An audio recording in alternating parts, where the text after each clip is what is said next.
Salam alaikum la famille. Mali kono, Mali kokan. Ambe bela jelen foka be wali nyumando. Ansira hera la, alaka antle hera la. Alaka binoya, alaka bidja. Alaka hamnan ko bela jelen noya. Kanson bake alay.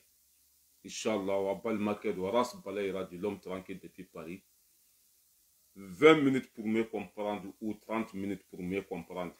Tante ambulu manye fendoye anko kwambe bo ka an fela fo anan hakina parce que anya kuma fo kunu no ye Mohamed Ali Bachili anya fo bela jele ya anko Ali Bachili abe M5 kono mais ni M5 mogo bu ka konyana ma fen ke ote Ali Bachili wole depuis bi masede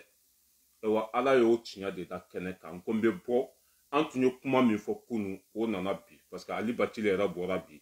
ki pampan comme tineni kata era so tulu kalama kono Mali abe joni ala sona ça veut dire que nin chogoroba munu fleni no te politique kono balo chogo tola no te politique kono nga cho tse ka fo ku yere fo ku beka do fanga de kono kanga empo ka kunu e suno nunu sibe rom na sa nunu kanga ta retraite de la ku yere lafia nunu sibe rom na kanga ta retraite de la maintenant beko kunga do fanga la ka ya famia bala kanga empo kunu ne bolmo ka bela jelen fo Ousmane ika foli be ya mo fen be keno kono Sidibe ka bela Sidibe Fusen ki fo ki wali mando jimme mare au beka foli be ya mo fen be keno kono au be folendo voilà ne bolmo kunu ne ni foya nko Ali Bachili a jogo mai hadama de ni mo jera hornyala ni komin temena au ni nyogonche e kana bona e kenema har na ya soroti hakirna kelena kana bona e kenema ni bora na e kenema cela veut dire que ebe ki era mago de sa quoi à là-bas ite gundo fo nyogon soro ite koro fo nyogon soro ite je nyogon soro cela veut dire que hari sigi nyogon ita soro ne ni fo bela jele nyande mais chorobani ibe ala kan ko sesen de ba kono quoi sesen marakaw fo amba kuku selin korobinche abe comme sesen de be chorobani kono na yo kuma ye abafo na tine hakirna kelen na alene ete hakirna kelena ni komin de la katema aw ni nyogonche abe bonye ko da keneka ambeyo o daluye ya ani mogo fen jera abora ni o triye ya famia bala ko gundo da keneka ani mogo laidu temena ni mogo che atili siri arajo la ka fo bo oyi ki yere magosa ne ya fo bela jele ya hada ma de horonya la ya famia bala horonya la ni mogo jera ça veut dire que har na yo bere de ta nyogon kama ne komin temna aw ni nyogon che wati na utunga di imanga boko fo kenema ni bora ko fo kenema kele ye nafigi ye fila ça veut dire que dunya bebe tegela o de Bachili sorobi Bachili flena era bora ka befo bi sogel magotala ay sogel wole sogel majabi ay vokati sogel banaka jabi bo fendo de be ko foite femme be oye Ali Bachili aka nafigiya aka haketo de kuma na fochugudu choroba nyi nafigide parce que wati mina na hakili bala hara deun tumbe boka foka saka dossier be mbolo be boni ede atona ta borata dore to choroba inde tumbe dossier nundi adoma ambe chinya de fode ne ya foya ambe mgon film bonya kadika ke wale deka ni esra bla on jolembe aka ala tafuye foi te boala ya famu voilà adi Ali Bachili watim na tumbe ibeka ka gouvernement kono watim na tunye ministre ras bachi tumbe boni dossier fen chorba inde tumba dama ima ibeka tigera la ibeka no fe mo shite mi mantigala a laban u ya gen ka boka fanga kono boni ya yebi alen soge nunu e keleke u sina ku kodo ala cela veut dire qu'il y a quelque chose na ko tunkera kanya wallahi bila o tunte Ali Bachili ke boloko fe fenye mais chokoroba yira de jogo mai na ye boku na sigi suna abe boni ye ko mena o hakilla jigi mo kana foko no kwante chokoroba bunyade ante mo koroba bunyade mena o hakilla jigi sisa ba famu nta dona video ira bembulo membena mba video nyinu kwa M5 ye ibeka gen wati mina M5 ye ibeka gen wati mina ya famia bala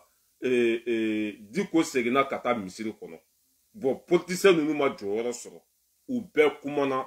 fo sogɛl ani cɛ in tɔgɔ Zamil Bitare y'a faamuya b'a la olu de ma sɔn ka kuma mɔgɔ fɛn fɛn tun bɛ M5 kɔnɔ k'a daminɛ OMT y'a faamuya b'a la Sokuma Sissoco Ali Bacili o bɛɛ bɔra ka dɔ fɔ Diko ma n'aw hakili b'a la dɛ n bɛna aw hakili de lajigin mɔgɔ dɔw bɛ k'a fɔ ko non Sogɛli ma ɲuman kɛ a tun kan ka Ali Bacili gɛrɛ a la Sogɛli ninnu ye Ali Bacili janfa aw ma ko ninnu faamu Ali Bacili man ɲi de n'a ni jɛra ka aw gundo fɔ ɲɔgɔn ye walahi don n'a nataw la a bɛ tila tuguni ka bɔ k'o gundo kelen fɔ mɔgɔw ye a ye nkalon caman da Sogɛli la yan ko Sogɛli tun bɛ fɛ k'ale faga a den bɔra ni o ye yan mɛ yanni n ka se o ma n b'aw hakili lajigin kuma dɔ tɛmɛna Ali Bacili ni Diko cɛ kuma dɔ tɛmɛna Ali Bacili ni Diko cɛ a yɛrɛ ka kuma ko Ala de tun y'u seere ye u mɔgɔ fila u sabanan tun ye Ala de ye ko Diko ka so kɔnɔ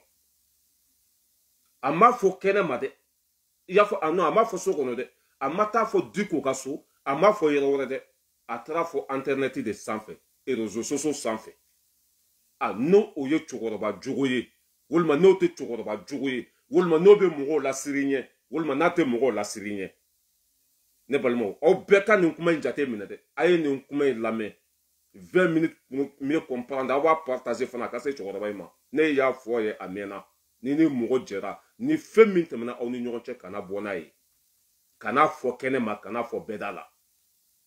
fɔlɔ bamananw tun bɛ ten de fɔlɔ bamananw Segu hali bi n'i taara Segu a jogo bɛ mɔgɔw la ye san 100 ni ko tɛmɛna ni u ni ɲɔgɔn cɛ walahi fo k'u sa diɲɛ ma t'a mɛn mɛ anw fɛ bi ni mɔgɔ tɛ hakilina kelen na dɔrɔn e bɛ sin ka bɔ nin don karisa tun ye nin fɔ ne ye nin don karisa tun ye nin fɔ ne ye ça veut dire que i bɛ k'i yɛrɛ faga de quoi i bɛ k'i yɛrɛ mago sa de ça veut dire que i bɛ ka mɔgɔw tigɛ i yɛrɛ la de quoi a laban i tɛ jɛɲɔgɔn sɔrɔ i tɛ kɔnɔfɔ ɲɔgɔn sɔrɔ ça veut dire que i bɛ to i kelen na quoi o de ye Bacili sɔrɔ bi mais a ma Bacili ta ma ban fɔlɔ dɛ Bacili laban bilahi hali a muso n'a denw t'o gundo fɔ a ye parce que cɛkɔrɔba min don n'a y'a mɛn a b'a lakali n'a y'a mɛn a b'a fɔ bon a filɛ o kɔlɔlɔ de kɔnɔ bi ne balimaw Diko ni Ali Bacili u mɔgɔ fila a yɛrɛ da de y'a fɔ dɛ ko n'a ye nkalon tigɛ ko Ala k'a su fɔlɔ bɛ jahanama ma a y'a fɔ DJ Masika plateau de sanfɛ DJ Masika plateau Ali Bacili taara fɔ yen de ko ale ni Diko mɔgɔ fila Diko ka so ko Diko ko ni Saliya Ture ma kɛ minisiri ye ko fa bɛ don a la depuis o don ne ko nin cɛkɔrɔba in ça veut dire k'a bɛ k'a yɛrɛ mago sa quoi bilahi n'a tun bɛ nin dɔn a tɛ t'i sigi arajo la k'a fɔ bilahi n'a tun bɛ nin conséquence dɔn n'a tun bɛ nin gɛlɛya dɔn walahi a tun tɛ t'i sigi arajo la k'a fɔ hali ni kɔngɔ de tun b'a faga ça veut dire que hali n'a tun bɛ taa delili de kɛ misiriba ɲɛfɛla la ko a ye n sɔn Ala kama walima n'a tun bɛ n t'a dɔn hali n'a tun bɛ bila gɛlɛya fɛn fɛn kɔnɔ bi la a tun kan ka gundo ça veut dire que a kan ka gundo ko dɔw to sutura la quoi a tun kan ka fɛn dɔw to sutura la mais Ali Bacili bɔra ka t'i sigi DJ Masika plateau la au don j'avais 1500 personnes en direct 1500 personnes en direct Bamakɔ bɛɛ tun tulo b'a la u ye Diko kɛ ça veut dire que o waati u bɛɛ bɔra k'u da sago fɔ Diko ma sauf Sogɛli sauf Zamil Bitar ninnu ko ni Diko tun tɛ k'u ka kɛlɛ k'a tun tɛ ɲɛnabɔ o ye Sogɛli poussé Sogɛli ma sɔn o ye ko sugu bɛɛ kɛ Sogɛli ma sɔn o ye ko sugu bɛɛ kɛ Zamil ma sɔn mais Ali Bacili cɛkɔrɔbatɔ denmisɛnninw bɛ sɔn ko min ma ale yɛrɛ fana bɛ t'o ɲɔgɔn de kɛ a bɔra ko Sogɛli comment s'appelle Imam Diko ko ni Saliya Ture n'a ma kɛ ministre ko fa bɛ don a la ko Diko da de y'a fɔ ale ko ale ni Diko mɔgɔ fila Diko ka so kɔnɔ ko Ala de tun ye sabanan ko mɔgɔ si tun tɛ yen ko Diko y'o fɔ ale ye ko ni Saliya Ture ma kɛ ministre ko fa bɛ don a la e ni Ala na kira cɛ o ye cɛkɔrɔba jogo ye o ye cɛkɔrɔba tacogo ye o ye cɛkɔrɔba danbe ye o est-ce que mɔgɔ man ka siran nin ɲɛ wa la question est là est-ce que mɔgɔ kan k'i gundo fɔ nin ye wa la question est là ne fa don n ka cɛkɔrɔba don n ka dɔgɔyama tɛ s'a ma dɛ mais n bɛ k'a sɔn de fɔ aw ye ni nin kɛra e la e min bɛ k'a fɔ ko comment ça s'appelle Sogɛli Ali Bacili janfa Sogɛli ye nin kɛ a ye nin kɛ mais est-ce que ni e y'i gundo fɔ mɔgɔ ye n'a bɔra n'a ye kɛnɛma ka taa fɔ bɛɛda la e bɛ sɔn k'i ka danaya d'a kan tuguni wa i tɛ sɔn k'i ka danaya d'a kan dɛ wa o jogo de bɛ Bacili la n'a y'a mɛn a b'a fɔ ni ko tɛmɛna ni Ali Bacili tɛ so kɔnɔ n'a bɔra kɛnɛma diɲɛ bɛɛ bɛ bɔ a kalama haradenw tun bɛ ka mɔgɔw lebu ka bɔ ka mɔgɔw buruja dɔwɛrɛ tɛ dɛ cɛkɔrɔba in de tun bɛ nin bɛɛ fɔ a den ye a kɛra cogo di bi bɛɛ siran n'o ɲɛ hali u muso n'u denw siran n'u ɲɛ parce que n'o ye i bo kun na segin a kan o bɛ bɔ n'i ye wa kɔlɔlɔ de filɛ nin ye n bɛna kumakan k'a la o kɔlɔlɔ de filɛ nin ye depuis ne ye o kuma mɛn don min na ne bɔra ka video kɛ dɔw y'a fɔ ne non Ali Bacili cɛkɔrɔba don dɛ a donna ka bɔ n ko non ni mɔgɔ bɛ fili kɔnɔ i b'a corriger de parce que an ka kiritigi ninnu filɛ a bɛ se ka mɔgɔ bila sira ɲuman kan an ka kiritigi ninnu filɛ a bɛ se ka mɔgɔ ça veut dire que k'i bɔ sira jugu kan ka n'i bila sira ɲuman kan wa filɛ nin sa a b'a kɛlɛ na depuis IBK binna a b'a kɛlɛ na Sogɛli nana o tɛ k'a viser Ali comment ça s'appelle cɛ in tɔgɔ Zamil Bitar mɔgɔ si mago tɛ Ali Bacili la a kɛlen b'a ka so kɔnɔ ye o de la nafigiya man ɲi ni ni mɔgɔ jɛra sutura la fɛn fɛn tɛmɛna aw ni ɲɔgɔn cɛ kana bɔ n'a ye hali n'a y'a sɔrɔ a ye bese de ta ɲɔgɔn kama n'a ye marafa de ta ɲɔgɔn kama o gundo min tɛmɛna aw ni ɲɔgɔn cɛ dɛ o gundo to sutura la n'i bɔra n'a ye dɔrɔn sira bɛ di k'a bɛ komi i yɛrɛ mago sa i yɛrɛ faga parce que mɔgɔw b'a bila u kun na ani cɛkɔrɔba in bɛ cogo min na ni n ye n gundo fɔ a ye don dɔ la a bɛ bɔ nin ye ni ye n ka sɛgɛrɛ fɔ a ye don dɔ la a bɛ taa fɔ kɛnɛ ma bon mɔgɔw siranna Ali Bacili ye o de la parce que Sogɛli bɛ place min na sa an bɛ jamana ko de la ni Sogɛli sera ka Ali Bacili ka appeliw ta walima ka gɛrɛ a yɛrɛ la walima ka to ka kumaw tɛmɛ ni Ali Bacili ni ɲɔgɔn cɛ ni Sogɛli da porokotora ka kuma dɔ fɔ dɔrɔn Ali Bacili bɛ t'i sigi Djidjamas ka plateau la ka bɛɛ lajɛlen fo o sɔn b'a la dɛ walahi bilahi o sɔn bɛ cɛkɔrɔba in na nin tɛ sɔn ɲuman ye dɛ nin tɛ cɛkɔrɔba jogo fana ye Ali Bacili si bɛ yɔrɔ min na ni lahara ka surun ka tɛmɛ diɲɛ kan mais n'a fɔra ko o da bɛ fɛn bɛɛ la i y'a faamuya b'a la ko ko mana tɛmɛ i n'a ni ɲɔgɔn cɛ a bɛ bɔ kɛnɛma ka taa i y'a faamuya b'a la ka taa fɔ fo lahara a laban i tɛ jɛ ɲɔgɔn sɔrɔ i tɛ ko kɛ ɲɔgɔn sɔrɔ i tɛ baro kɛ ɲɔgɔn sɔrɔ i tɛ teri sɔrɔ i tɛ gundo fɔ ɲɔgɔn sɔrɔ quoi i laban bɛ to i kelen na o de filɛ ka cɛkɔrɔba sɔrɔ n b'a kumakan k'a la bi degun min b'a kan bi tɔɔrɔ min b'a kan bɛɛ y'i kɔ don a la bɛɛ banna la maa si ka sira t'a la ka da mun k'a yɛrɛ jogo ne y'a f'u ye k'i kana sɔn nin ma kana sɔn nin ko sugu ninnu dabila man ɲi wa filɛ nin ye bi k'a ye vocaliste ci Sogɛli ma ko Sogɛli ma sɔn ka jaabi Sogɛli b'a sɔn dɔn de Sogɛli b'a jogo dɔn de ne y'a fɔ aw ye yan ne y'a fɔ aw bɛɛ lajɛlen ye yan o tiɲɛ de nana da kɛnɛ kan bi Ali Bacili yɛrɛ y'a valide n ko ka Ali Bacili to M5 kɔnɔ u ka ko ɲɛnama fɛn fɛn bɛ kɛ o tɛ Bacili wele u ka gundola kuma fɛn fɛn bɛ yen u ka secret fɛn fɛn bɛ yen bilayi n ko tun b'a kɛ o tɛ Bacili wele a tiɲɛ tɛ kɛnɛ kan mun de la u t'a wele n'a y'a mɛn a b'a fɔ mun de la u t'a wele n'a bɔra i ka secret kalama a bɛ taa fɔ kɛnɛ ma bon i filɛ k'i yɛrɛ mago sa k'a ye Sogɛli wele ka dɛsɛ ko Sogɛli t'a ka téléphone ta Sogɛli jo do bi a jo do sini mɔgɔw kan ka siran e ɲɛ parce que i sɔn man ɲi i jogo man ɲi mɔgɔw ça veut dire que mɔgɔw kan ka mɔgɔ si man ka fara to e la quoi k'a ka surtout Sogɛli bɛ jɔyɔrɔ min na bi Sogɛli bɛ jɔyɔrɔ min na bi est ce que o kan ka Ali Bacili ka téléphone ta wa est ce que o kan ka Ali Bacili gɛrɛ a yɛrɛ la wa la question est là maliyɛn den minnu ma faamu pour que k'aw bɔ fili kɔnɔ Sogɛli ça veut dire que Sogɛli tɛ mɔgɔ jugu ye Sogɛli tɛ mɔgɔ janfa ni Sogɛli donna ko o ko la a b'o kɛlɛ kɛ fɔ a dan a tugura Musa Tarawele kɔ o ye Musa Tarawele ka fanga tiɲɛ a ma janfa a donna M5 kɔnɔ fo ka M5 bin a ma janfa ani Diko jɛra ko o ko tɛmɛna ni Diko cɛ mɔgɔ si ma mɛn Sogɛli da tile kelen mais fɛn o fɛn tɛmɛna Ali Bacili ni Diko cɛ a taara o fɔ arajo la a taara fɔ télé la a ye dunu ni sotoroma ta ka yala Bamakɔ kɔnɔ i y'a faamuya b'a la k'a fɔ bɛɛ lajɛlen ye bon o tɔɔrɔ de b'i kan bi o degun de b'i kan bi o kumasulu de b'i nɔfɛ bi a filɛ nin teri t'i la jɛɲɔgɔn t'i la gundofɔɲɔgɔn t'i bolo kɔrɔfɔɲɔgɔn t'i bolo i b'i kelen na parce que bɛɛ bɛ siran i ɲɛ bɛɛ de bɛ siran i ɲɛ an k'a lamɛn a yɛrɛ bɔra k'a fɔ mun de la Sogɛli tɛ k'a ka appel ta mun de la Sogɛli ninnu y'u kɔ dɔgɔ la sinon u bɛɛ ye kɛlɛ kɛ ɲɔgɔn fɛ o u bɛɛ ye kɛlɛ kɛ ɲɔgɔn fɛ bɛɛ b'a dɔn ko Sogɛli tɛ fisuruwale ye bɛɛ b'a dɔn ko Sogɛli tɛ mɔgɔ jugu ye mais mun de la o tɛ Ali Bacili ka téléphone ta la question est là a da sigilen tɛ a dabara in a seko de t'a la n'a ye min mɛn dɔrɔn a bɛ t'o fɔ ale bolo k'o ye kunkɔrɔta de ye ale bolo k'o ye ça veut dire que o de bɛ sanga d'a ma ale bolo ko o de b'ale kɛ fɛn bɛɛ ye quoi or que non mɔgɔ bɛ fɛn dɔ to fɛn dɔ kama fɛn bɛɛ tɛ fɔ fɛn bɛɛ tɛ lakali bon a filɛ nin ye i bolo kɛlen yɛrɛ kala ye a ye cɛkɔrɔba lamɛn dɛ a yɛrɛ da de bɛ n'a fɔ ko depuis M5 moi je m'excuse a lamɛn je m'excuse excusez-moi a ye jɔ parce que dɔw fara kan a lamɛn e m'a foyi kɛ o b'a fɔ ko donc i y'i ban don quelque part an m'a sigi ka kuma moi je m'excuse je m'excuse parce que kuma nana transition kɔnɔ ko M5 wallahi ne y'a ɲini n'u ka kuma mais ni mɔgɔ tɛ mun b'i jate yɛrɛ problème wɛrɛw de don n'a kɔnɔ an ma ɲininka hali k'a fɔ fanga dira M5 ma aw ta kun ye mun ye ne yɛrɛ ye message vocal ko Sogɛli ko bon i kɔrɔkɛ don n b'a ta an ka kuma a man jaabi yan bi n bɛ mun fɔ n b'a lasegin aw b'a lamɛn tuguni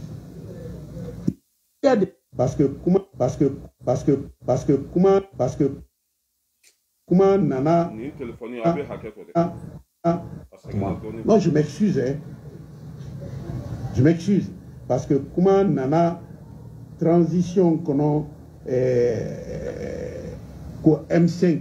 wallahi ne y'a ɲini n'u ka kuma mais ni mɔgɔ tɛ mun b'i jate yɛrɛ problème wɛrɛw de don n'a kɔnɔ an ma ɲininka hali k'a fɔ fanga dira mun de la o tɛ jate la question est là pourquoi o tɛ jate la question est là est-ce que i ka ɲi wa i jogo ka ɲi wa i tɛ bɔ ni mɔgɔw ka secret ye wa i tɛ nafigi ye wa i ye mun de k'u la pourquoi o tɛ jate la question est là le vieux père i kɛra yɛrɛ ma jugu ye quoi wallahi ni ne ye nin kuma in fɔ ye mɔgɔ dɔw y'anw kɛ dangaden ye k'an tɛ cɛkɔrɔba bonya donna ta a bɔra ta or k'anw tun b'a yɛrɛ de a don de sera bi ni cɛkɔrɔba in tun ka ɲi wallahi ninnu tun b'a gɛrɛ u yɛrɛ la ni cɛkɔrɔba in jogo tun ka ɲi n'a tɛ bɔ ni mɔgɔw ye wallahi bilahi mɔgɔ si tun t'a janfa nka filɛ nin ye a bɛ tile k'u wele u mago t'a la parce que n'a y'i sɔrɔ i bo kunna segin a kan n'a y'i ka secret sɔrɔ a bɛ taa fɔ diɲɛ ɲɛfɛ wa laban mɔgɔ bɛ siran i ɲɛ maa si tɛ fɛ i ka gɛrɛ a la o de ye cɛkɔrɔba sɔrɔ nafigiya man ɲi nafa tɛ nafigiya la nafa tɛ juguya la i y'a kɛ mɔgɔ joli joli de la i ni Isaka Sidibe jɛra yan assemblée président i bɔra ni o ye i ni Kasumu Tapo jɛra yan i bɔra ni o ye aw ni Diko ninnu ye kɛlɛ kɛ yan M5 waati i cɛkɔrɔbatɔ tɛ sigi arajo de la ko kuma min tɛmɛna e ni Diko mɔgɔ fila ni ɲɔgɔn cɛ ko Ala de tun y'aw sabanan ye i taara fɔ arajo la nin don ne ko c'est fini i bɔra tuguni ka na aw ni Sogɛli mun ye kɛlɛ kɛ ɲɔgɔn fɛ ko Sogɛli tun bɛ fɛ k'e faga ko taara mugu ci e la fo i ka so masa non mais ça veut dire k'a bɛ k'a yɛrɛ détruire quoi a yɛrɛ ka kaburu dingɛ a bɛ k'o de sɛn ko Sogɛli tun bɛ n'ale faga sɔrɔdasi tɛ Sogɛli bolo marifa tɛ Sogɛli bolo foyi a den fɔlɔ de bɔra ko Sogɛli taara mugu ci ale la fo a ka so mun de bɛ Ali Bacili bolo ni mɔgɔ bɛ taa faga mun dalu b'a bolo mun nafa b'a la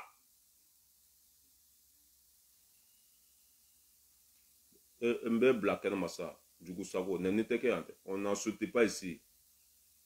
voilà bloquez to mon petit a ye Ale Bacili lamɛn kɔnɔnafili sugu bɛɛ b'a kan gɛlɛya sugu bɛɛ b'a kan dusukasi sugu bɛɛ b'a kan aw ta kun ye mun ye ne yɛrɛ ye message vocal ko n b'o baara daminɛ e ma foyi bɔ k'a yira u la hali k'a fɔ n bɛ nin baara la n ma tila donc n tilabaliya de b'a kɛ n b'a fɔ aw ka dɔ fara a kan e ma foyi kɛ o b'a fɔ ko donc i y'i ban don quelque part an m'a sigi ka kuma non je m'excuse parce que kuma nana transition kɔnɔ ko M5 wallahi ne y'a ɲini n'u ka kuma mais ni mɔgɔ tɛ mun b'i jate yɛrɛ problème wɛrɛw de don n'a kɔnɔ an ma ɲininka hali k'a fɔ fanga dira M5 ma aw ta kun ye mun ye ne yɛrɛ ye message vocal ko Sogɛli ko bon i kɔrɔkɛ don n b'a fɛ an ka kuma a man jaabi yan bi n bɛ mun fɔ n ye message ci n bɛ mun fɔ Donc, quelque part, Nebolo, M5 n'allait, M5 Tunka, a eu une déclaration, un chronogramme, qu'on a nyana, à Taramou fait FNT là, à nyana, il faut. Bon, c'est un débat là, c'est ça. C'est un débat là, Congo débat là. Ni nous te politique qu'on a tout ce qu'à balo. Quand il y a Sogel m'a téléphone ta, a eu vocalité à ka téléphone là, que Sogel m'a jabi. Cela veut dire que Sogel tigera là dit. Ani Sogel jera, mais Sogel tigera là dit.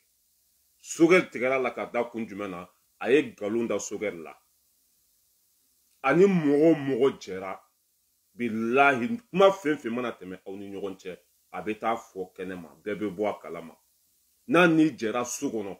ka kuma dɔw fɔ aw yɛrɛ dama ni ɲɔgɔn cɛ ni dugu jɛra Mali bɛɛ b'a mɛn cɛkɔrɔba o de la i nɛgɛ tɛ mɔgɔ si la bi mɔgɔ si tɛ fɛ i ka gɛrɛ o la o bɛ siri i ɲɛ i dabara in sigilen tɛ n'i ye kuma mɛn i b'a fɔ n'i ye fɛn min ye n ka cɛ hali ni ordre ma d'i ma i bɛ taa lakali. Bon, o de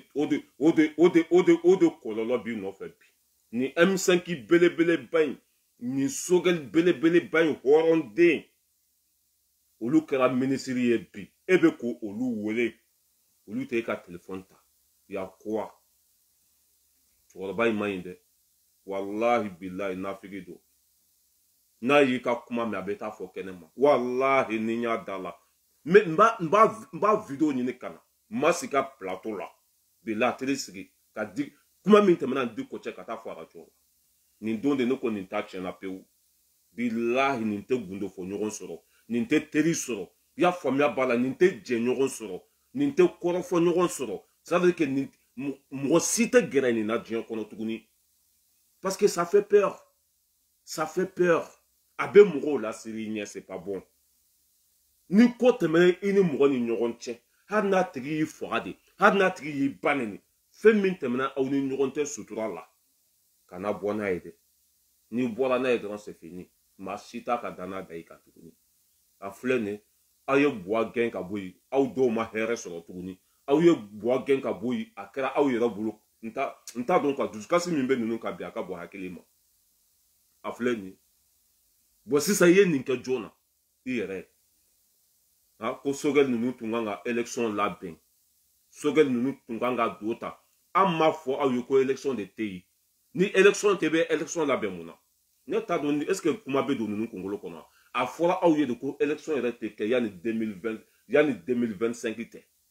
ni élection tɔ tora san 2 walima san 1 élection minɛnw bɛ se ka ɲini ka na élection bɛ se ka labɛn mais élection de tɛ yen fɔlɔ foyi tɛ kɛ Mali kɔnɔ fo ni Mali ba sigira Sogel ninnu bɔ mun carte électorale dilan o bɛ carte électorale dilan ka da mun kan a fɔra malidenw de ko élection tɛ yen foyi tɛ kɛ o bɛ to fanga la fo ni maliden bɛ ko alihamudulila waati min na comme ça o bɛ maliden bɛ wele ka sigi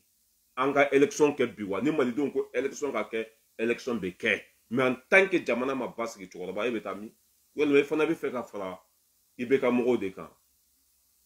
i bɛ k'i tori ka na dɛ parce que i bɛ ka mɔgɔw de bɛ nin kuma fɔ ko élection ka kɛ a donna ta bɔra ta i fana bɔra bi ko élection ka kɛ dɛ k'u k'a ɲɛɲini mais ko n'u tɛ ka baara kɛ dun malidenw ko an mago tɛ élection na Assimi ka ɲi Sogel ka ɲi u y'an kunna wolo cela veut dire que u bɛ se ka Mali jɔ il est où le problème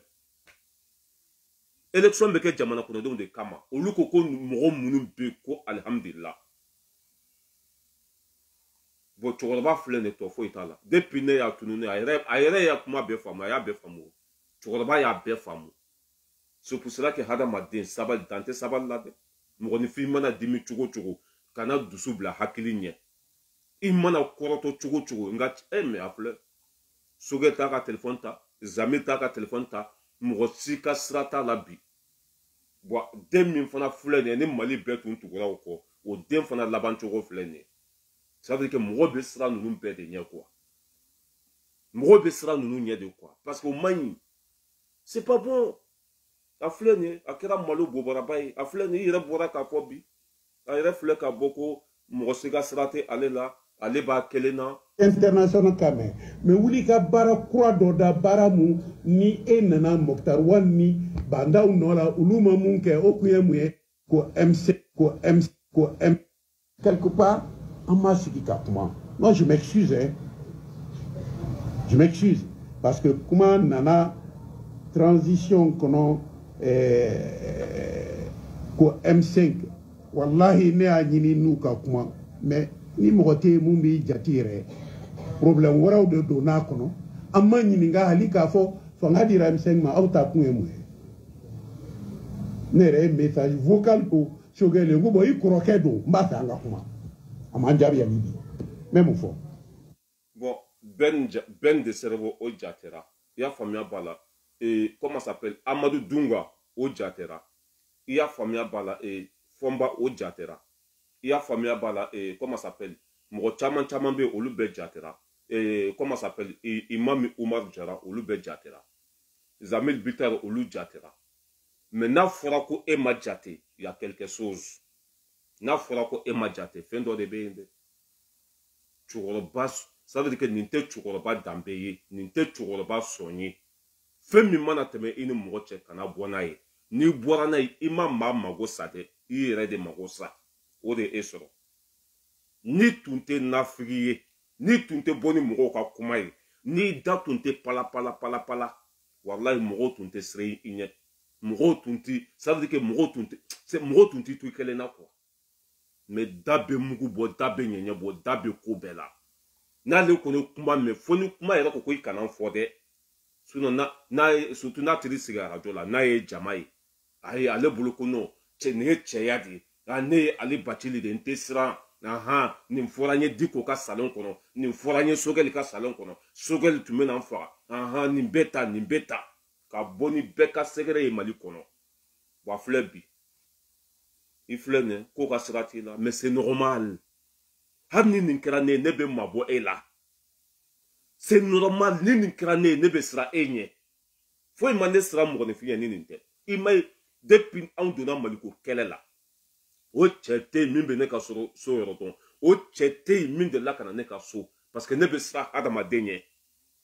Femi mana teme inu nyonte. Wolma no e femi ka so kono beta fo kenema. O de ne resra bi mwonya e kwa. Surtout français. Ça veut dire que ini mwobe wolo nyoron ka mo nyoron ka. Na uye nyoron sur français. Wallahi gundo. Bila be boni. C'est pour ça que mwoya ere. Ça veut dire que ne teri tena. Amise ka nyoron sur maliko la. Amise ka nyoron sur fasoko la. Mais ka foko ne de betanga vie privée foye. Wol manga sege non. O tene ni mwosi che. Parce que hadama denya bilama. C'est même pas la peine. Tu redois flâner. Kuma temene ni diko mɔgɔ fila ɲɔgɔn cɛ diko ka salon kɔnɔ I taara fɔ arajo la mɔgɔ bɛ se ka kɛ e fɛ cogo jumɛn mɔgɔ bɛ e jate cogo jumɛn mɔgɔ bɛ se k'u ka sɛgɛrɛ fɔ e cogo jumɛn mɔgɔ bɛ se k'e gɛrɛ u yɛrɛ la cogo jumɛn surtout Mali ni France bɛ cogo min na Ali Batili mana taa Mali ko kuma fɔ e ye sini bɛɛ e bɛ avion ta ka na fɔ France et comment ça s'appelle Sogɛli mana e Ali Batili ka téléphone ta k'a bɛ Mali ko kuma fɔ ye walima France bɛ ka min kɛ Mali la ebe avion ta sini bɛ kana fɔ faransi o de la maa si tɛ fɛ k'a ka sɛgɛrɛ f'u ye tuguni cɛkɔrɔba I bolo kɛra I yɛrɛ kala ye depuis don min na ne ye masque radio sanfɛ I ko fɛn min tɛmɛna I ni Diko mɔgɔ fila ni ɲɔgɔn cɛ I taara fɔ radio la ne ko c'est fini pour toi e laban bilahi hali I denw tɛ gɛrɛ I la bilahi hali I denw u t'u ka sɛgɛrɛ fɔ e ye a filɛ I yɛrɛ mako sa fu c'est pas bon kuma I filɛ nin ko I filɛ ne ka taa kuma min fɔ masika arajo la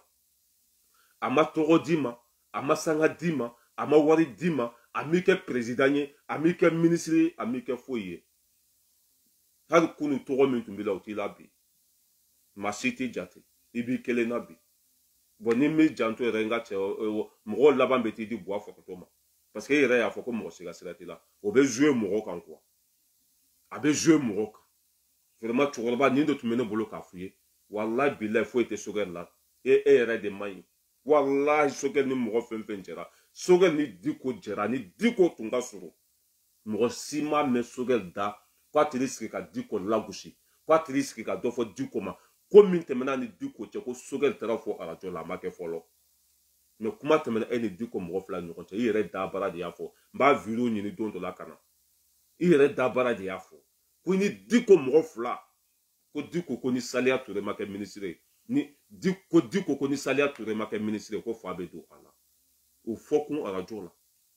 fa b'a fɔ ko ni Diko mɔgɔ fila ko Ala de tun y'a sabanan ye ko ala de tun y'a sabanan ye. Bon a filɛ bi Sogɛli tɛ e gɛrɛ i la, Sogɛli t'i ka telefɔni ta, Zamil Bitar t'i wele, maa si t'e jate tuguni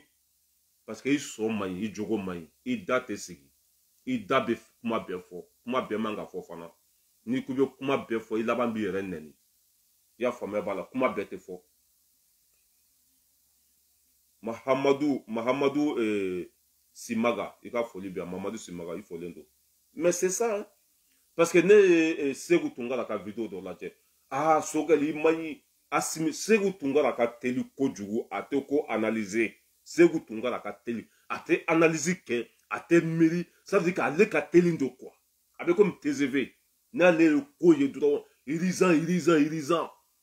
Mais malien dem bébé Sogel do. Sogel ni Moussa Djera, Moussa Traoré ama janfa. Sogel ni Mogo Djera mi janfa. Ani M5 Mogo Djera ni Diko Djera ama Mogo si janfa. Malien dem bebo o sereya o kuma ye chinya de o kuma te wuli. O kuma ye wuli bali de ate wuli. O kuma te wuli de bela jelen bodo. M5 kele banaya. Ni Mogo mi Diko toro jugu me Sogel da kono bona da lui. Ni mɔgɔ min ye Sogɛli ye tile kelen k'a tɛ sigi ka dɔ fɔ Diko ma nana dalu ye a tɛ yen o de ye cɛbakɔrɔya ye ça veut dire que o jogo min bɛ Sogɛli la mɔgɔ do mɔgɔ minnu bɛ miiri sini la quoi mɔgɔ minnu b'u ka ça veut dire que k'i ka avenir jɔyɔrɔ quoi i ka avenir ni Sogɛli tun ko k'a bɛ bɔ ka Diko lagosi kuma min tɛmɛna Diko cɛ ka taa fɔ arajo la maa si tun tɛ k'a fɛ bi wa maa si tun tɛ sɔn a ka gɛrɛ a la bi bon e filɛ nin ye a kiri bolo donko ni donko ma ye. Ini M5 tɛ, ini Bois tɛ, ini ka denbaya tɛ, ini hali ni gɛribuw tɛ, ini maa si tɛ. I yɛrɛ de y'a fɔ. Ko mɔgɔ si tɛ fɛ i ka gɛrɛ a la bi. O bɛ kɛ gansan. O bɛ kɛ gansan. O tɛ kɛ gansan. Ni cɛkɔrɔba jogo de man ɲi. Ni mɔgɔ mɔgɔ ko i bɛ nin cɛkɔrɔba in dɛmɛ, i bɛ k'a dɛmɛ nkalon de kan. K'a to i bɛ k'a ka gouvernement kɔnɔ, k'a to ministériya la i bɛ k'a nɔfɛ. Secret fɛn fɛn tun bɛ gundo fɛn fɛn tun bɛ yen. A tun b'a di a denkɛ in ma Bubu ka kɔɲɔmuso Arasuba Titi Sakoba Jatɔ a tun bɛ kuma fɛn fɛn fɔ a tun bɛ bɔ cɛkɔrɔba in de da kɔnɔ mɔgɔw nana cɛkɔrɔba in ka nafigiya dɔn tuguni a bɔlen ça veut dire que M5 ka kɛlɛ in kɔnɔ i bɛ ka binnen mɔgɔ nana ça veut dire que mɔgɔ nana valider tuguni quoi a bɔra fɛn min tɛmɛna ni Diko cɛ fɛn min tɛmɛna ni M5 mɔgɔ cɛ a bɔra k'o fɔ tuguni bon i k'i yɛrɛ mago sa quoi o ye ça veut dire que mɔgɔw bɛ tigi la de quoi maa si t'a ka gundo f'u ye mɔgɔ si tɛ fɛ ka i ka gɛrɛ a la parce que mɔgɔ o mɔgɔ mana taa ka du kuma f'u ye mɔgɔ o mɔgɔ mana taa ka furu kuma f'u ye mɔgɔ o mɔgɔ mana taa ka sɛgɛrɛ f'u ye ça veut dire que o gundo bɛ taa yɛrɛ sɔrɔ bɛɛda la o gundo bɛ taa yɛrɛ sɔrɔ DJ Masika radio la o gundo bɛ taa yɛrɛ sɔrɔ i y'a faamuya b'a la fo lahara et ni mɔgɔw ma u kɔ don e la ni mɔgɔw ma siran e ɲɛ jɔn bɛ siran e ɲɛ cɛkɔrɔba an ka ala ta fɔ dɛ ne fa de ye i ka baara ɲuman ne b'a bɛɛ fɔ n b'a bɛɛ commenter n b'a bɛɛ partager mais jogo min b'i la an b'o de fɔ dɛ an ye ala mɔgɔ de jogo min b'i la o jogo man ɲi i jogo yɛrɛ de man ɲi kaba Catherine ça va tanti comment s'appelle Mariatou Kansa n ka foli bɛ tanti Mariatou Kansa k'i fo Mamadou Jawara n ka foli b'aw bɛɛ lajɛlen cɛkɔrɔba jogo de filɛ nin ye dɛ tout t'a la t'a la bon ne ye Segu Tungara ka vidéo ye bi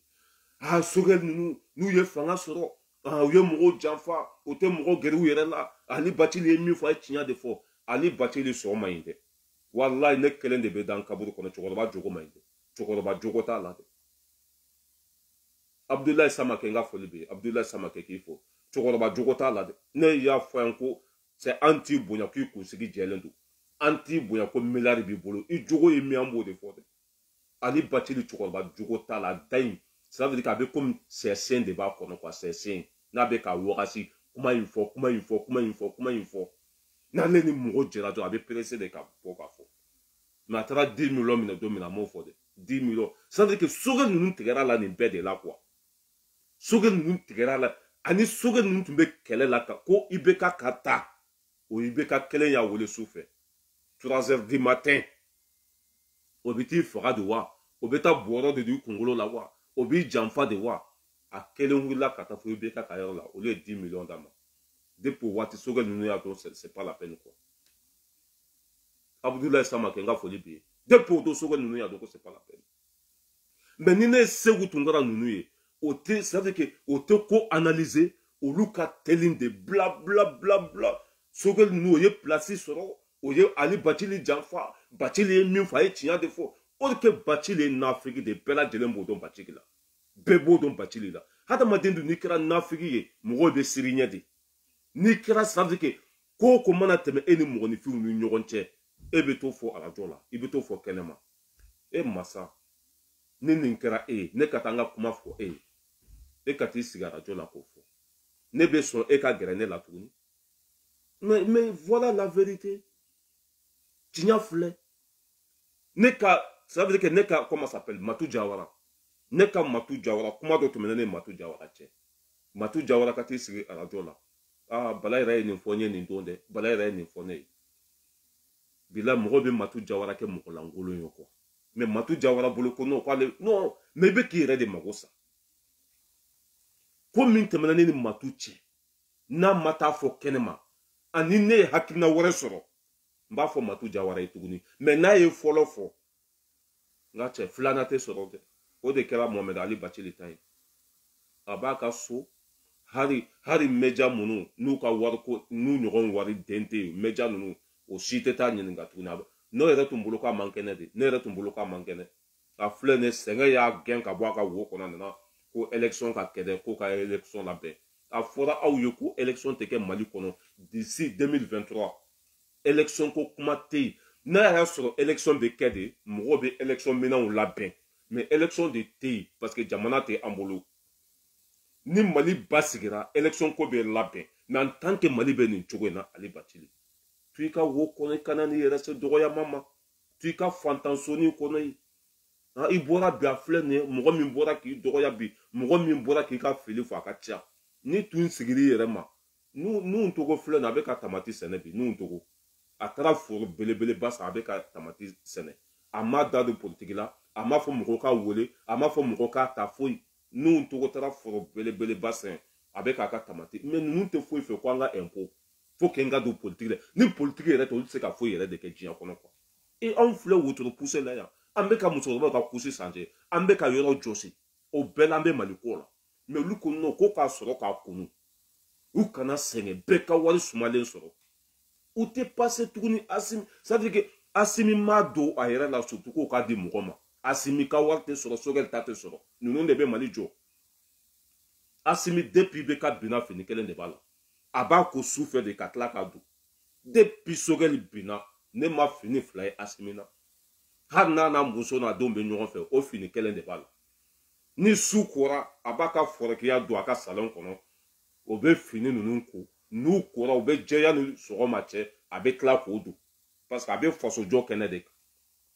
mais anw ka nin cɛkɔrɔba ninnu a bɛɛ si sera retraite ma hali u tɛ yeli kɛ n'u bɛ papier lajɛ f'u ɲɛji de bɛ bɔ u ɲɛji bɛ bɔ tellement k'u sɛgɛnna a bɛɛ dati bannen don mais hali bi o bɛɛ jigi b'an ka impôt kan u bɛɛ ça veut dire o bɛɛ mago bɛ an ka jamana impôt la mais a tɛ passé tuguni a ye taa u yɛrɛ lafiya ten sa a ye du minnu jɔ a y'olu loyers minɛ aw ka balo ten sa si tɛ mɔgɔninfin na tuguni i bɛ sa sini ala de b'o dɔn i bɛ sa sini a y'a kɛ ala kama k'aw reposer ten sa ni mɔgɔ m'i jate mɔgɔ y'i lafiya de ni mɔgɔ m'i jate ni mɔgɔ m'i wele politique la ça veut dire que o y'i bɔ baara de la i lafiya dɔrɔn i sigi ka so kɔnɔ k'i lafiya i k'i ka baara kɛ mais mɔgɔ m'i jate i bɔra ka kuma tuguni mɔgɔ bɛna t'i dɔgɔya mais après c'est je comprends pas wallahi je comprends pas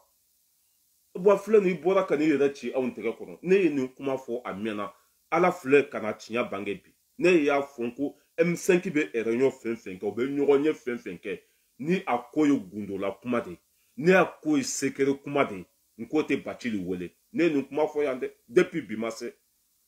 a tɛ nin a yɛrɛ mana da kɛnɛ kan bi ko Sogɛl ka sira t'a la Zamil ka sira t'a la o ka sira t'a la mun de la parce que a da tɛ sigi n'a ye kuma fɛn fɛn ye a b'a fɔ kuma dun bɛɛ tɛ fɔ i jogo ye nin de ye dɛ an ka jɔnko ala fɔ ɲɔgɔn cɛkɔrɔba bilahi sɔn man ɲi cɛkɔrɔba jogo t'i la ani den bɛɛ de kelen ye ani den bɛɛ kelen ye den kɛra fa de bilahi den kɛra fa de a bɛ 5 ni 6 fa ye 5 ye den ye 6 ye 5 ni 6 den ni fa bɛɛ o de olu boloko nin bɛ tɔgɔ de d'i ma nin b'i ta tiɲɛ de olu boloko nin bɛ sanga de d'i ma nin b'i mago sa de mais ne ni matu filɛ nin fɛn caman tɛmɛna ne ni matu cɛ matu kuma caman tɛmɛna ɲɔgɔn cɛ an ye baara caman kɛ ɲɔgɔn fɛ jɛnɛ sogodugu pari dani de pari mɔgɔ caman ye fɛn caman tɛmɛna ɲɔgɔn cɛ mais est ce que an kan ka taa sigi arajo la k'o fɔ an kan ka taa sigi kɛnɛma k'o fɔ walima n'an ye mɔgɔ dɔ ye dɔrɔn k'an bɛ taa karisa ka sɛgɛrɛ f'u ye non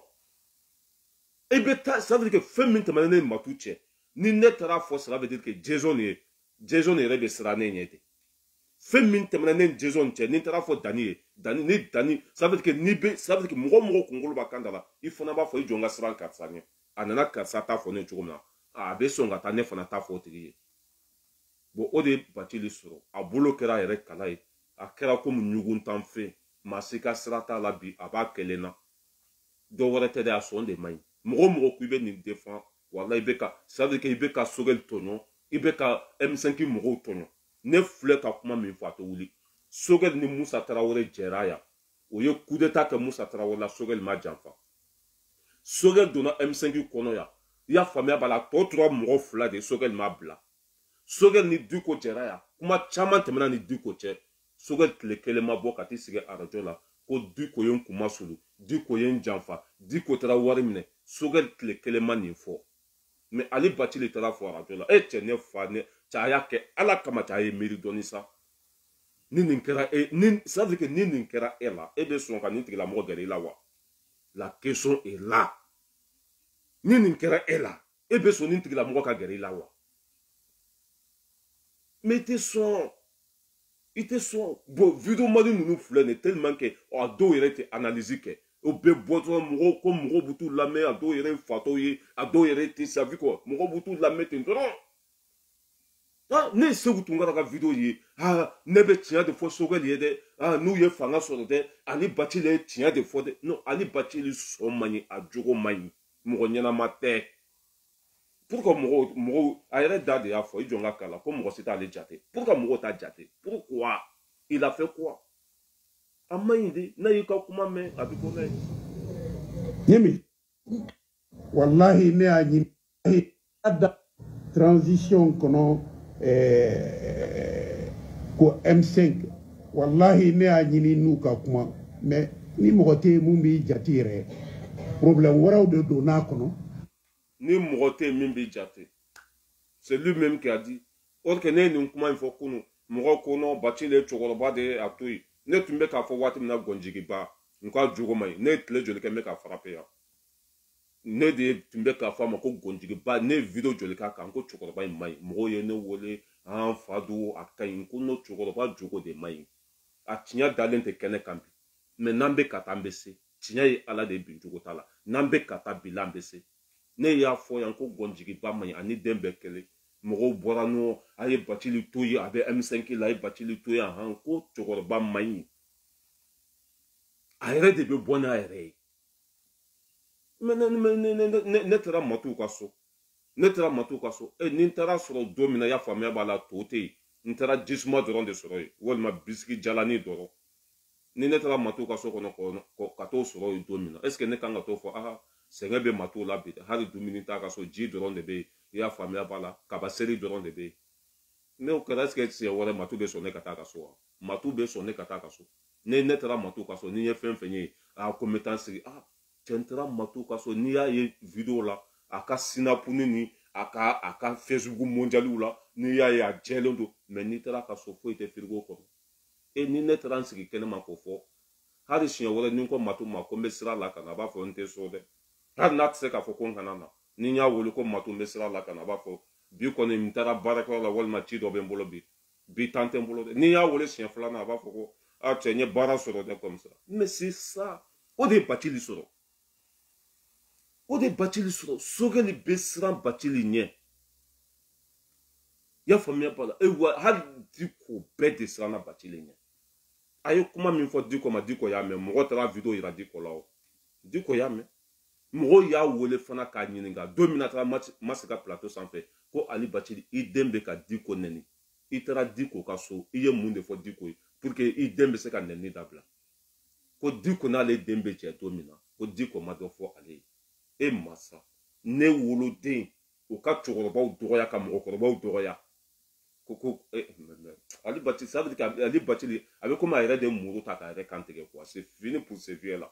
c'est fini. N'Afrique n'a y'i ka kuma mɛ a bɛ bɔ n'a ye, n'a y'i sɔrɔ i bo kunna segin n'a ye, ça veut dire que a da tɛ sigi, sɛsɛn de b'a kɔnɔ. N'a y'o kuma mɛ to sɛsɛn de b'a wagasi a furu a bɔ i ka nin fɔ ni man fɔ n bɛ sa n fɔ kuma bɛ pressé de ka bɔ a da kɔnɔ. A filɛ bi M5 mɔgɔ si tɛ mɔgɔ si mago tɛ la, sinon Sogɛli kɛra ministre ye yan. Zamil ɲininka hali k'a fɔ fanga ma sigi ka kuma. Moi je m'excuse, hein. Je m'excuse parce que kuma nana transition kɔnɔ ko M5 wallahi ne y'a ɲini n'u ka kuma mais ni mɔgɔ tɛ mun b'i jate yɛrɛ problème wɛrɛw de don n'a kɔnɔ an ma ɲininka hali ka Ben tun bɛ M5 kɔnɔ o ye Ben Jate, Ben de cerveau, Ben ɲɛ b'a la a bɛ CNT kɔnɔ, Kawuje min tun bɛ yen o y'a jate, Amadu Dungwa cɛ min bɛ Diko nɔfɛ o y'a jate, i y'a faamuya b'a la cɛ in tɔgɔ comment ça s'appelle Nusar, o ye Nusar jate, i y'a faamuya b'a la Nuhu Togo o y'a jate, i y'a faamuya b'a la Zamil Bitar o y'a jate, o ye Sogɛli jate, mais o banna e de la,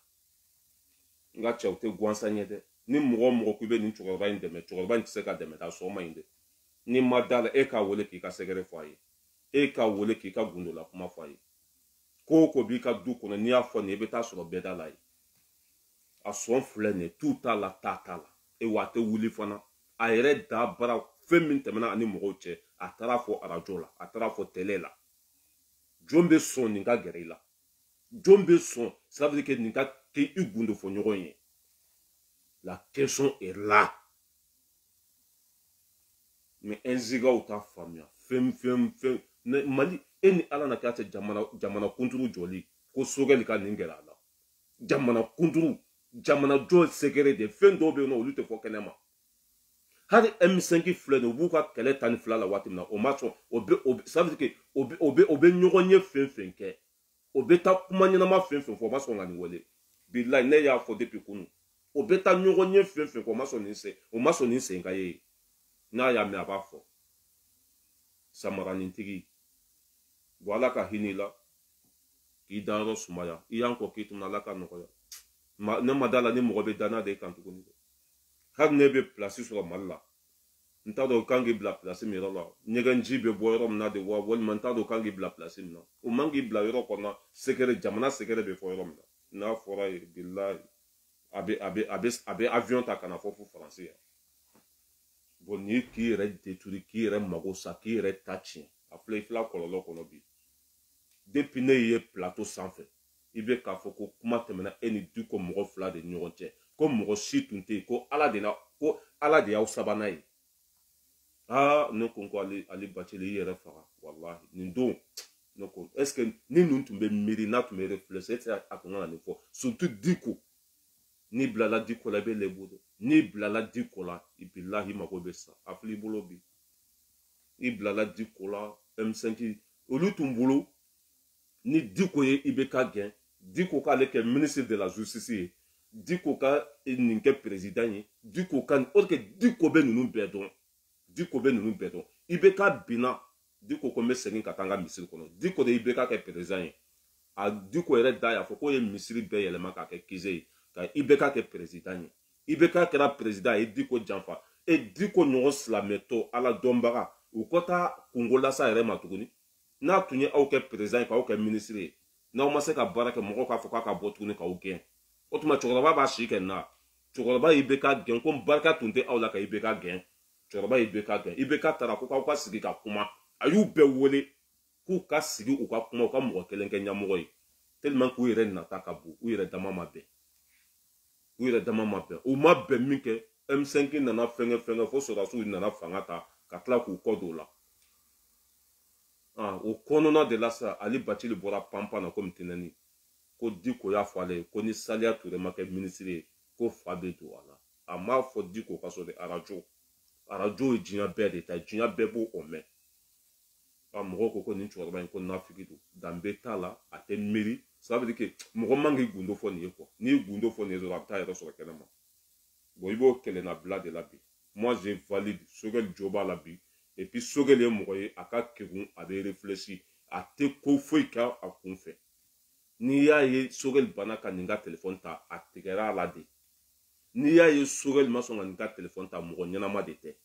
a ye nkalon da Sogɛli la yan ko Sogɛli tun bɛna taa ale faga a ka so ko Sogɛli tun bɛ sɔrɔsiw nɔfɛ k'u taara mugu ci ale ka so i bɛ ka bin don mun de bɛ nin bolo ni Sogɛli b'a faga mun de bɛ nin bolo mun nafa bɛ nin na ni Sogɛli b'a faga a n'a den bɔra k'o nkalon da Sogɛli la yan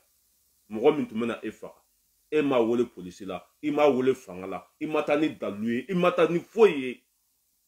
n'an ye nin fɔ ko non ko cɛkɔrɔba don mɔgɔ dɔw yɛrɛ bɛ ne wele n'i ye dɔ fɔ Ali Bacili ma dɔrɔn balayira Ali Bacili bɛ cɛ anw tɛmɛna ne y'a fɔ aw ye anw bɛ Ala de kɔ anw tɛ mɔgɔw kɔ anw bɛ Mali ko de la anw tɛ mɔgɔ ko la yan n'i y'a kɛ ka ɲa anw b'a fɔ n'i filila anw b'a fɔ i sɔn ye min ye anw b'o de lakali cɛkɔrɔba in man ɲi sɔn ɲɛnama t'a la a jogo tolilen don n'a y'i sɔrɔ i b'o kunna segin a kan sinon a bɛ taa lakali n'a donn'i ka so kɔnɔ n'a ye kini biɲɛ de sɔrɔ yen walima n'a ye ji salasala de sɔrɔ yen a bɛ taa fɔ suguba la ni mɔgɔw ma e ye k'i to yen o bɛ jɔn ye k'a to yen ni mɔgɔw ma siran e ɲɛ o bɛ siran jɔn ye ni mɔgɔw ma tigɛ e la o bɛ tigɛ jɔn na voilà la vérité voilà la vérité a man ɲi yɛrɛ de a man ɲi a man ɲi e bɛ n bɛna f'u ye i b'a faamu sisan ne Ras Balayira an bɔra yan ko IBK man ɲi ale de ye Mali ci fo k'an ka IBK gɛn o IBK kelen ka ne wele sufɛ 3h du matin ne ka taa o ka so o ka tila ka mugu di ne ma ne ko o minɛ walayi ne bɛ ɲugun yɛrɛ la ne bɛ ɲugun yɛrɛ la ne de bɛ kare kɔnɔ IBK man ɲi a ka fanga bila o IBK kelen ka ne wele sufɛ ka 10 millions di ne ma non mais ala ni mɔgɔ ko ko bɛ ala ni mɔgɔ ko ko bɛ Sogɛli Jalaki ne ye Segu Tunkara ka vidéo vraiment ne yɛrɛ dégoûtera quoi Segu Tunkara tɛ réfléchi a ka teli a tɛ jateminɛ kɛ foyi bon tiɲɛ vidéo kɛ dun t'o fɛn ye quoi i tun kan ka taa cɛkɔrɔba ka histoire lajɛ fɔlɔ a sɔn ye mun ye a jogo ye mun ye mun de la M5 y'a to yen walima i tun bɛ se ka mɔgɔ dɔ wele Mali la olu bɛ information d'i ma mun de la M5 Sogɛli t'a ka téléphone ta mun de la Sogɛli tɛ k'a ka téléphone ta Abi Watara n ka foli b'i ye Zeska Mete k'i fo aw bɛɛ folen don mɔgɔ fɛn fɛn bɛ kɛnɛ kɔnɔ cɛkɔrɔba sɔn filɛ nin ye tu t'a la t'a ta la sɔn man ɲi sɔn min b'a la mɔgɔ ɲɛnama jogo tɛ mɔgɔ ɲɛnama si tɛ sɔn nin ma wa filɛ nin ye i tulonkɛ kɛ ɲɔgɔn i ye cɛncɛn ka bɛɛ ɲɛna i kelen de b'i dama sisan n b'aw bila yan n'i ye temps sɔrɔ don min na teri sigi ka dɔ fɔ Diko ma n bɛ na ni o vidéo ye a ka ni nin tugu ɲɔgɔn na ni ça veut dire que ni hɔrɔn taabolo don ni hɔrɔn kan ka sɔn nin ma aw yɛrɛ b'o tiɲɛ di Sogɛli tɛ ko foyi k'a kun fɛ M5 ye kɛlɛ kɛ Sogɛli ye denmisɛnnin bɛɛ gɛrɛ a la hali bi Amara Kɔgɔni Amara Najini o bɛ taa fɔ Sogɛli ka so Amara Kɔgɔni ça veut dire que Sogɛli ni mɔgɔ fɛn fɛn ye kɛlɛ kɛ Ousmane Traoré ni OMT ninnu imagine u bɛɛ bɛ Sogɛli nɔfɛ u bɛɛ mais n'i y'a ye e cɛkɔrɔba tɔ o ma sɔn e ka gɛrɛ o la Bacili fɛn dɔ bɛ yen i ye fɛn dɔ de kɛ fɛn min ma bɛn voilà hakilima b'a tɔ faamuya hakilima b'a tɔ faamuya wa a bɛ taa bɛɛ lajɛ Sogɛli ni mɔgɔ janfara Sogɛli ni mɔgɔ jɛra a tɛ yen ko Sogɛli y'a janfa a b'o fana signé k'a bila yen kuma tɛmɛna Sogɛli ni mɔgɔ cɛ sutura la a ma bɔ n'a ye a dalu tɛ mɔgɔ bolo a gundo tɛ a sɛgɛrɛ tɛ yen i ni Sogɛli bɛ jɛ ça veut dire que aw jɛra kun min na fo ni o laɲini sɔrɔla sinon a t'i janfa maliyɛn bɛɛ b'o seereya n filɛ ka kuma min fɔ nin ye kuma min tɛmɛna Ali Bacili ni Diko cɛ a taara fɔ arajo la maliyɛn den bɛɛ fana b'o seereya k'o kuma ye tiɲɛ de Bacili teri sigi k'o fɔ arajo la ani Diko fila kuma min tɛmɛna u ɲɔgɔn cɛ o kuma fana ye tiɲɛ de ye a tɛ wuli a vidéo bɛ yen a kuma bɔra a dabara de kɔnɔ est ce que a kan k'o kɛ wa est-ce que o ye ko ɲuman ye wa o ye cɛkɔrɔba taabolo ye wa ayi a man k'o kɛ e wa kuma fana tɛ wuli o kuma fana ye tiɲɛ de ale Bacili o lakali